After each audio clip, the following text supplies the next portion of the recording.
পৃথিবী সৃষ্টি করার পরে পৃথিবী কাঁপে, আল্লাহ পাথর দিয়ে পেরেক মারলেন, পৃথিবী আর কাঁপে না। সুবহানাল্লাহ। ফেরেশতারা দেখে তো অবাক। ফেরেশতারা বলে, আল্লাহ পাহাড়ের এত শক্তি, পাহাড় গেড়ে দিলেন পৃথিবীতে, আর পৃথিবী কাঁপে না।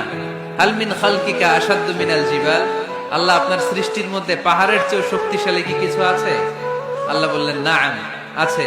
আল হাদিদ, লোহা। লোহা পাহাড়ের চেয়ে শক্তিশালী, কারণ লোহা পাহাড়ে মারলে পাহাড় ভেঙে যায়, ঠিক কিনা? ফেরেশতারা আরো অবাক, লোহা এত শক্তিশালী। হাল মিন খালকিকা আশাদ্দু মিনাল হাদিদ, আল্লাহ তাহলে লোহার চেয়ে শক্তিশালী মনে হয় কিছু নাই, আছে? আল্লাহ বললেন, নাআম, আছে। আন্নার, আগুন, কারণ আগুনের মধ্যে লোহা ফেলে দিলে লোহা গলে যায়, ঠিক কিনা? ফেরেশতারা তো আরো অবাক। ফেরেশতারা বলে, তাই নাকি? আগুন এত শক্তিশালী, তো হাল মিন খালকিকা আশাদ্দু মিনান নার, আল্লাহ আপনার সৃষ্টিতে আগুনের চেয়ে শক্তিশালী কিছু আছে? আল্লাহ বলে, আছে।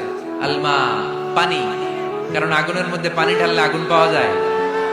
ফেরেশতারা তো এবার আরো অবাক, পানি এত শক্তিশালী, ওই পানি ঘট ঘট ঘট ঘট করে আমরা খাই, এত শক্তিশালী আল্লাহ। হাল মিন খালকিকা আশাদ্দু মিনাল মা, আপনার সৃষ্টিকুলের মধ্যে পানির চাইতে শক্তিশালী কি কিছু আছে? আল্লাহ বলে, আছে। সেটা আবার কি? আল্লাহ বলে, আর রিহ, বাতাস। বাতাস যখন সাগরের পানির মধ্যে উচ্ছ্বাস মারে, তখন এটা জলোচ্ছ্বাস হয়ে যায়, ঠিক কিনা?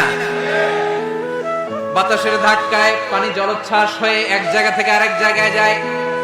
আল্লাহ বললেন, পানির চাইতেও শক্তিশালী সৃষ্টি আমার আছে, ওইটার নাম বাতাস। ফেরেশতারা অবাক হয়ে আবার জিজ্ঞেস করে, আল্লাহ আপনার সৃষ্টিকুলের মধ্যে বাতাসের চাইতেও শক্তিশালী কিছু আছে কিনা বলেন।